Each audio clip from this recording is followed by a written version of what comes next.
Hey, what's up guys? For my first Facebook Live video ever, I was going to shoot a podcast or record a podcast, but that's a lot more work than this Facebook Live, so we're going to give this a try. Today I just wanted to talk about making the gym more effective for BMX training. So the gym has kind of a negative connotation, thinking that you're going to get muscle bound and slower by doing gym training. Some people just completely hate it. You know, other people do the opposite and they love it so much that you just can't get them out of the gym, and then they are more muscle bound and slower. So I want to talk about some different things to think about with your training to make sure that you're doing work that's going to help your BMX riding. So we want to think about, who are we dealing with? So if you're a brand new person, then general training, like anything basically works. Bodybuilding stuff works. It worked for me when I was younger. I did like the worst program ever. Did like, you know, curls, like those drop set of curls where you start off with the heavy ones and you're going until your arms feel like they're going to explode. You set them down, you keep going down and down until you're using like the 5-pounders and your arms are just, it's terrible. It's the worst workout. Shoulder presses, bench press, heavy dumbbell bench press, stuff like that. I think I did leg day every couple of weeks and stuff like that.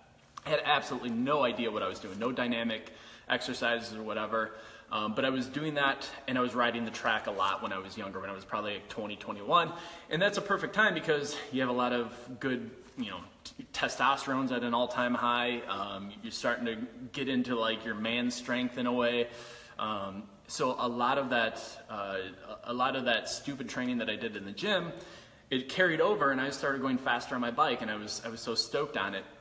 That only lasted for about maybe a year or whatever, and then the opposite happened. I started feeling like I was getting slower. I wasn't making the progress like I was used to. So I want to talk about what I did wrong then. Well, you know what? I'm going to say at first I didn't do anything wrong. General training is great. That's what you should be doing for younger kids. You don't have to get very specific, or even older adults that have never done any gym training before. You'll see an initial bump in performance. But once you get a little further on, we need to start making it a little bit more specific to your sport. So, and then after that, then we have to think about, once we get so specific, this is like higher level stuff though. This is not for most people. But once you get so specific in your sport and your training, maybe you need to take it back and make it a little bit more general again to preserve health and everything. Because when you drive yourself so far into performance and sport, and doing tons and tons of gate starts, for instance, stuff will start to break on your body. You start little nagging injuries, aches and pains and stuff like that. So we need to combat that with, you know, general training, more on the holistic kind of side, stuff like that. But let's get into thinking about getting a little bit more specific in our gym stuff. So this is going to be like more intermediate kind of gym training. So we want to think about,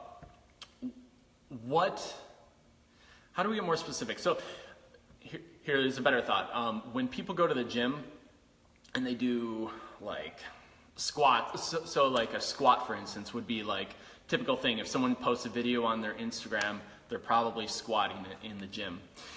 But you have to think about it in the way, I have some notes here. So each movement has 3 planes of motion. You can go forwards and backwards, that's sagittal. You can go side to side, that's frontal. And then you can rotate, that's transverse. So each movement, each dynamic movement should have some kind of movement in those directions. It should also have force coming at you in those directions that you have to deal with. So we need to think about our exercises in that way. Is all we're doing just completely forward and backwards and up and down? Are we just stuck in sagittal, or do we ever move to the side? Do we ever challenge ourselves that way? Because when we're riding a bike, there's a ton of frontal and transverse forces that are going through our body, and we need to be able to handle those movements.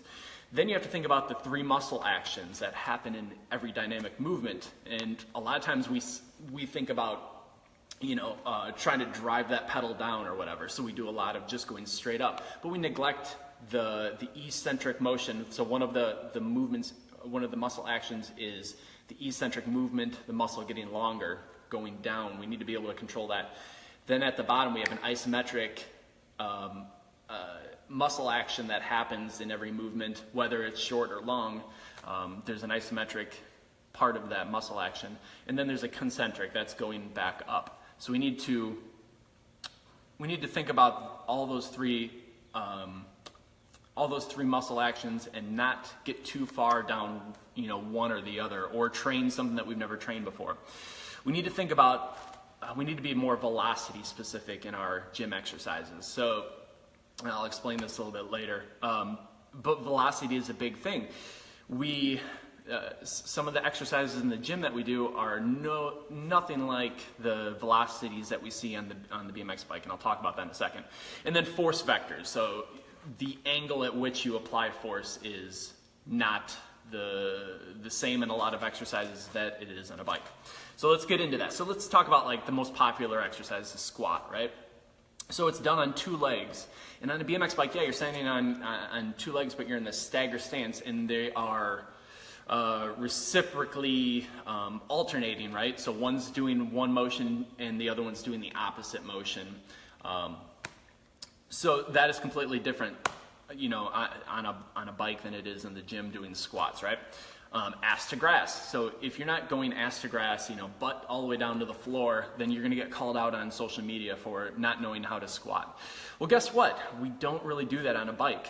There might be positions that we get into, like when we're manualing, sucking up a jump and stuff like that, but for the most part, you have a much different joint angle in your knees and your hips and than you do while you're squatting low.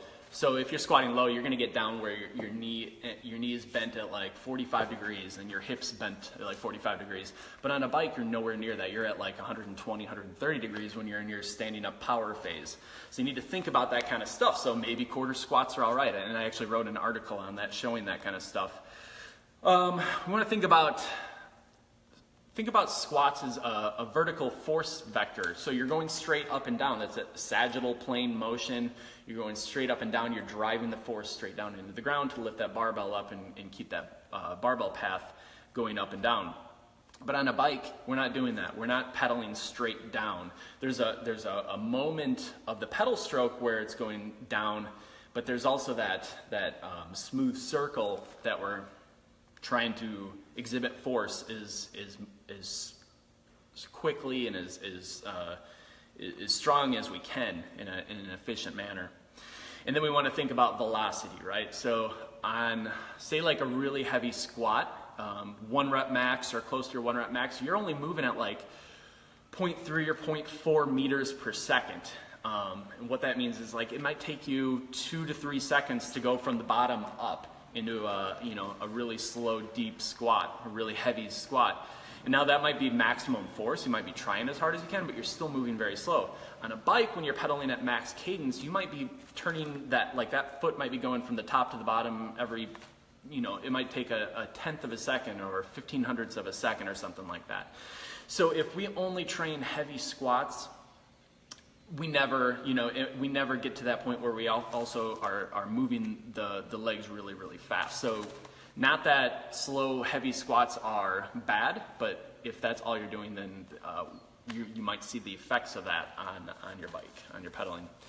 So think about that. So we're going to think about making it a little bit more specific as far as are you doing it on a single leg or 2 legs, right? Joint specific angles. The vector, the force vector, which way you're applying your force, and then also your velocities that you're using. And I think that's pretty much it. So, yeah, I mean, like if you get that down, like that will advance your training several years. That took me quite a while to figure that kind of stuff out.